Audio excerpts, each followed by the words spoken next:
It was my first day taking over the branch office, and to get an honest read on the place before anyone put on a show for me, I'd left my assistant behind. In the elevator, I noticed a female coworker struggling with an armload of supply boxes, unable to free a hand. I reached over and pressed her floor for her. I hadn't even pulled my arm back when the man beside her smacked my hand away. Where do you think you're putting your hands? Just because she's a woman, you figure you can lean in on her? The woman flinched and she lowered her voice, pleading, "Honey, are you out of your mind? He was just helping me." The man shot her a vicious glare and grabbed my collar. "Helping you? Sweet-talking my wife right in front of me. God knows what you get up to behind my back." I frowned and tried to reason with him. "Sir, I'd appreciate a little respect. I'm new here and—" "New, huh?" He cut me off with a sneer. "First day on the job and you've already got the nerve to seduce my wife? You think I'm stupid?" The elevator reached our floor, and I had no interest in dragging this out any further. I turned to leave. He must have mistaken it for guilt, because he seized my collar again and roared, "Trying to run after you started something? Guys like you, sponging off women to get ahead, don't belong in this company. You're fired. Effective immediately. Everyone, come take a look. Stop whatever you're doing and come see this." The man dragged me all the way from the elevator to the main office floor, pitching his voice loud on purpose. "This new hire just started today, and he's already trying to claw his way up by trading on his looks. In the elevator just now, right in front of me, he had the nerve to press himself against my wife. Over 100 employees stopped what they were doing and craned their necks to look. The man's wife stood beside him, her face drained of color, stammering out a defense. "Honey, it really wasn't like that. He was only helping me." "Shut your mouth!" The man shoved her hard. She stumbled back into a desk and didn't dare say another word. The coworkers around us started pointing and whispering,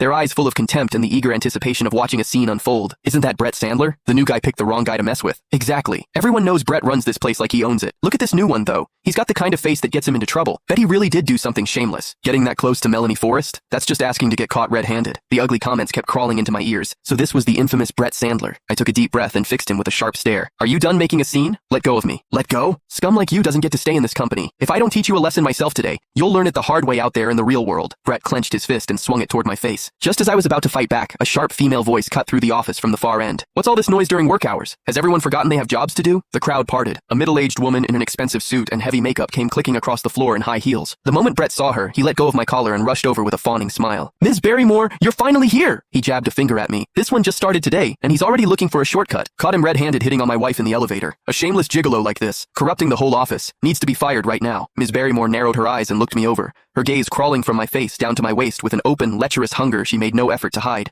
"Sturdy build, decent face," she said with a scornful snort. "Shame you're putting it to the wrong use. Kid, if you wanted to sleep your way up, you picked the wrong branch. We don't take your kind here." That actually made me laugh. I straightened my rumpled tie, drew myself up to my full height, and looked at her coldly. "You're Victoria Barrymore, the branch's vice president? As a company executive, you might want to watch your mouth before you insult an employee for no reason at all." Ms. Barrymore blinked, apparently unused to a new hire pushing back like this. Brett, thinking he'd found new ammunition, snapped, "Ms. Barrymore, look at him, not even flinching. That's the look of a repeat offender. He's probably been getting by on this exact trick his whole career. And today of all days, the new president is supposed to be starting, and I heard he doesn't tolerate this kind of garbage. We can't let him see this filth walking around the office." That was all it took. Ms. Barrymore's face went cold, and she gave me an order. "Enough talk. You're fired."